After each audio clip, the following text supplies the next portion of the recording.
Halo teman-teman, kami dari kelompok 9 kelas B akan menjelaskan tentang salah satu uji yang terdapat pada asumsi analisis regresi, yaitu uji normalitas. Sebenarnya, apa sih itu uji normalitas? Uji normalitas adalah uji yang digunakan untuk mengetahui kenormalan distribusi data. Uji normalitas ini dilakukan pada nilai residual. Model regresi yang baik adalah yang memiliki nilai residual berdistribusi normal.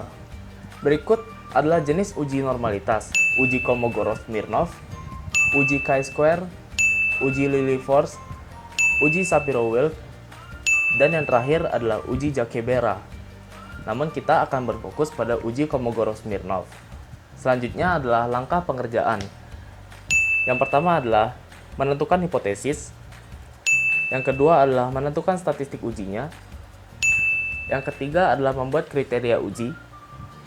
Dan yang terakhir adalah membuat kesimpulan. Untuk contoh soal, teman-teman bisa lihat pada slide berikut ini. Untuk langkah-langkahnya, langkah pertama yang teman-teman harus lakukan adalah merumuskan hipotesis.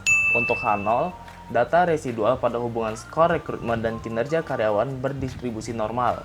Sedangkan untuk H1-nya, data residual pada hubungan skor rekrutmen dan kinerja karyawan tidak berdistribusi normal. Untuk pengerjaan contoh soal kali ini, kita akan berfokus pada pengerjaan SPSS. Jadi, tetap disimak ya teman-teman.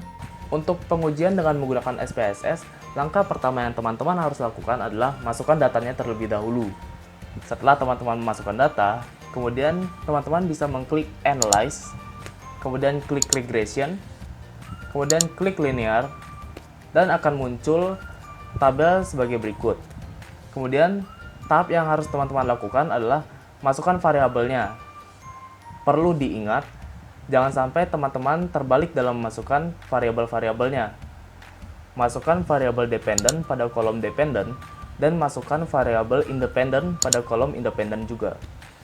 Selanjutnya, teman-teman bisa klik Save, kemudian checklist pada bagian Unstandarized, dan klik Continue, kemudian klik OK atau Paste. Kemudian teman-teman bisa lihat di sini muncul data residual. Data residual inilah yang akan diuji normalitasnya. Setelah mendapatkan data residual, apakah tahap pengujian berhenti sampai di sini? Tentu saja belum, teman-teman. Masih ada tahap-tahap yang harus teman-teman lakukan untuk mendapatkan normalitas dari suatu data. Untuk tahap selanjutnya, teman-teman bisa melakukan klik Analyze, kemudian klik Descriptive, kemudian klik Explore, dan kemudian masukkan variabel pada Dependent List, yaitu variabel Unstandarized yang teman-teman dapatkan tadi. Kemudian klik Plot, dan jangan lupa untuk melakukan checklist pada bagian Normality Plot with Test. Kemudian klik Continue, lalu OK. Maka teman-teman akan mendapatkan hasil output dari SPSS sebagai berikut. Output ini mengandung hasil dari uji Kolmogorov-Smirnov dan uji Shapiro-Wilk. Teman-teman bisa menggunakan cara lain untuk melakukan uji normalitas. Langkah-langkahnya akan dijelaskan sebagai berikut. Langkah pertama yang teman-teman lakukan adalah klik Analyze, kemudian klik Non-Parametric Test, kemudian klik Legacy Dialogs, kemudian klik One Sample Kolmogorov-Smirnov. Setelah itu, teman-teman masukkan variabelnya yang berupa Unstandarized Residual. Kemudian checklist normal dan klik OK. Maka teman-teman akan mendapatkan output SPSS sebagai berikut. Untuk langkah kedua, teman-teman membuat statistik ujinya. Karena kita menggunakan uji Kolmogorov-Smirnov, maka teman-teman tuliskan uji Kolmogorov-Smirnov. Untuk N sama dengan 10, KS sama dengan 0,162, dan p-value sama dengan 0,200. Untuk langkah ketiga adalah kriteria uji.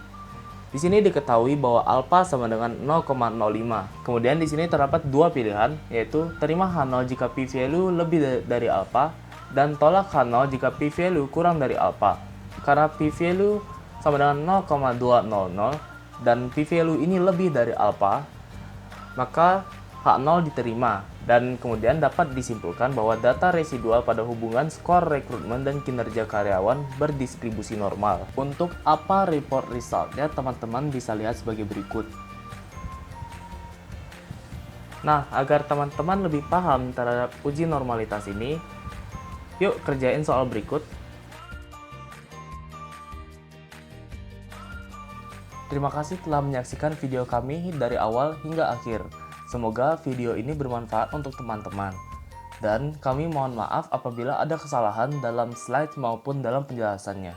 Terima kasih teman-teman.